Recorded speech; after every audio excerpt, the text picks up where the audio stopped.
Hello， 大家好，这里是大侠领车，我是中国摔车手林大侠。最重要的一款车型，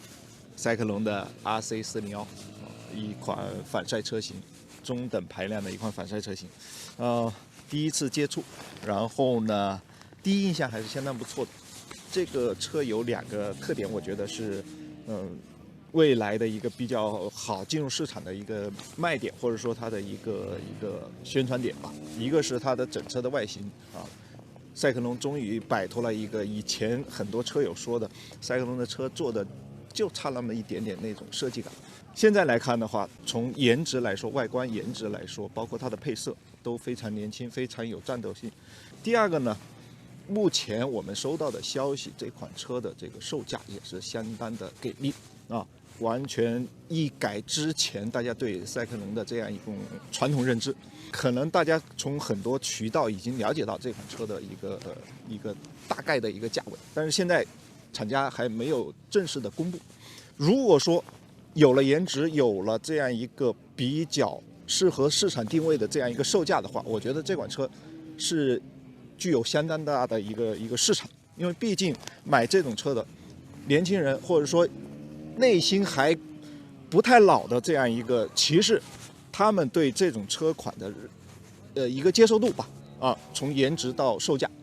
如果这2点做到位了，我觉得是完全够。简单的聊一下它的一个基础配置，铝合金的2侧的这样一个把手，这个模具呢，去年我们在 R13 最早在 R13 上面已经看到了，这个做的非常精细。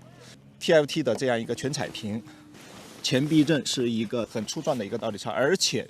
具有阻力可调的。然后前制动双盘4活塞对向卡前后双通道的 ABS， 轮胎是采用了正新的这样一个运动轮胎，后轮是150 R17 这样一个规格，前轮是110 R17， 后摇臂外形也特别讨喜，采用中置的隐藏式的一个排气。然后发动机是现在最新的一个 TC401 的一个发动机，而且在去年的 TC401 的基础上又把功率上调了一点点，现在最大功率是33个千瓦，最大扭力呢是34牛米。还有一个特别有意思的地方，它的中置减震几乎是接近水平的这样一个角度，而且下面是采用了一个多连杆的结构。这个据研发工程师跟我们讲，它的这样一个设计呢，能够给实际骑行的时候带来很敏锐的一个反应。其他方面，这个车架基本上还是和早前的那个 RZ3S 的这样一个编织式的车架比较接近，所以说它的整车虽然是一个反晒的外观，但是它是相对来说没有那么的激进，它的手把的高度合力骑行的这样一个状态，其实是一个偏街车化一点，但是更有运动风格的这样一个属性。你平时日常骑行也没有太大的一个障碍，所以说这个是一个怎么说？比较符合现有的一个反晒车款的一个市场定位。然后还有一点就是，据工程师介绍，后续呢这一款车可能还会出一个所谓的增强版，或者说是赛道版，它会采用一个单摇臂。刚才说忘了一点，这个车还有一个比较大的优势，就是现在的它的整备质量只有178千克，这是一个相当不错的数据。对于这么一台车来说，和豪爵铃木的 GSX 250R 已经很接近了。当然，我们今天没有办法给大家去试更多的一个深度的一个体验。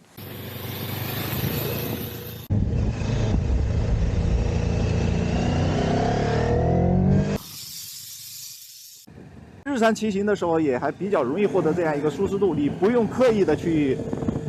压低自己的这样一个身体姿态，比较敏捷吧。整个油门响应，这一点我觉得还是挺 OK 的。整个人的这样一个骑行的贴合度也还可以，不用趴得太低，对腰的相对来说也比较友好吧。感觉滑动离合好像没有那么的一个轻柔，可能还需要更多的一个调教。轮胎的循迹，整个车架的稳定性，这点基本上 OK。但是这个场地目前来说的话，并不是特别适合这样一个反赛车款的一个体验，只能简单的感受一下。基本上你可以把它当做一个街车来骑，包括它把手整个的把手的角度、开度，前轮的这样一个活动的况量啊，还是偏街车多一点。我们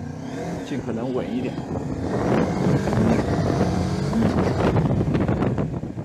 加速的凌厉感还是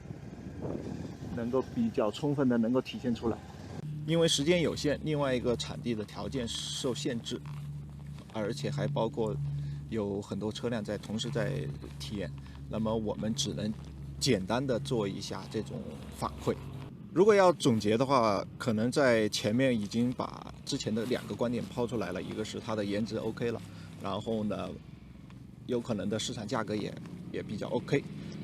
第3点可能就是刚才在这样一个试驾体验的过程中得到的一个结论，就是说这台车比以往的赛克龙的产品要更好骑，可能他们在整个的调教这一块做了很多的优化，车重降低，然后呢操控性更有质感，骑行的反馈有很好的一个表现。虽然说它还没有达到一个运动跑车或者说反赛车款真正能够带给你的这种很激烈的这样一个驾驭体验，但是呢，站在市场的角度，普通用户来去选择这款车的时候，它有更好的一个友善度，更容易去入门，也更容易获得不用太高驾驶技术就能获得的乐趣。我觉得这一点是可以接受的。我觉得这台车应该是会有一个比较好的市场反馈，这也是赛克龙在沉寂了这么长时间之后，对整个造车的这样一个理念的调整，对整个设计包括调教这个方面不断进步的一个体现。从这点来说的话，我觉得这台车是可以给出一个好评的。如果你喜欢我们的节目，欢迎一键3连，这对我们很重要。下一次争取做一个深度的试驾体验。Fearless.